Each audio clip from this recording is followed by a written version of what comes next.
Internet on inimõigus ja ilma selleta ei ole elu. Kui just sul pole wifit konkreetses asukohas, kuid läpakas vajab eluks just internetti. Kuidas saab? Interneti ligipääsu tagamiseks on kõige lihtsam alustada korralikust kuivast ruumist, kuhu tuleb sul sisse fiiber. Esmalt on vaja sul räkki, kuhu paigutada korralik switch. Aga mis siis, kui see tundub veidi ülepingutatud? Või sul ei ole näiteks õues kuhugi seda seadmeruumi paigaldada, veel vähem mahub see sulle autosse. Enne, kui ma autoteemast kaugemale lähen, mine vaata meie sponsori riptelk.ee lehte ja hangi oma auto lisavarustusse soodushinnaga korralik dünaamiline puksiirköis. Kunagi ei tea, kui jääd sina kinni või on tarvis kedagi pukseerida.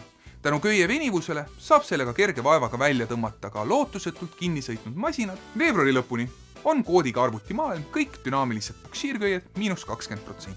Konkreetse toote lingi leiad video alt kirjeldusest. Kõige lihtsam ja odavam meetod on internetti jagada oma nutitelefoniga. Piisab sinu olemasolevast lepingust ning telefonist, mis taskus.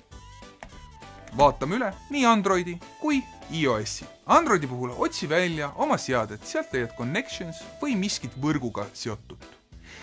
Siit otsi ülesse nupp nimega Hotspot, eesti keeles võrgu kuumkoht, pääsupunkt või mis iganes roppuseks see tõlgitud on, ja vajuta sellele.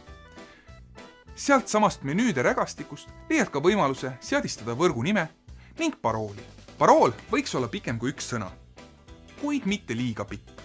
Pigem midagi sellist, mis kergelt meelde jääks. Numbrite ja sümbolite jada on iganenud mõtteviis. Soovitame kasutada lihtsamaid sõnade kombinatsioone, näiteks pagaripoisi piparkokk. Paroolidest räägime kunagi teinekord pikemalt, kui teil huvi. Kommenteeri, anna meile teada. Nüüd lülita hotspot sisse ja voila, kas või keset metsa on sul internet ning maailm ongi sinu auster.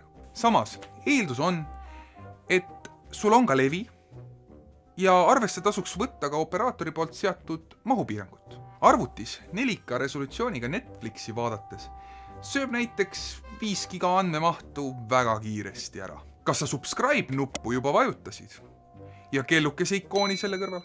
Vajuta. See aitab meid väga hästi ning hoiab sind kursis meie uusimate videotega. iOS-seadmed ehk iPhone'id ja iPadid on natukene teistsuguse seadistusega. Mine esimese sammuna seadetesse, kust leiad üsna lihtsalt ülesse personal hotspot. Sisesta endale meeldejääv parool ning lülita wifi levitamine sisse. iPhone'idele ja iPadidel on wifi nimeks sinu seadme nimi. Kui tahad muuta wifi nime, pead muutma ka seadme enda nime, mille leiad ülesse Settings General About. Muutes ära väljal Name, ongi su wifi nimi muudetud. Nüüd on aga sul aeg minna internetti vallutama, sest inimõigused on täidetud. Kui sulle meeldib, pane pöial püsti. Kui ei meeldinud, tead isegi mida ei teha. Ning lisa alla kindlasti kommentaar, millest võiksime veel kiiresti ja how to stiilis rääkida. Tarbi targalt ja ära herneid ninna topi.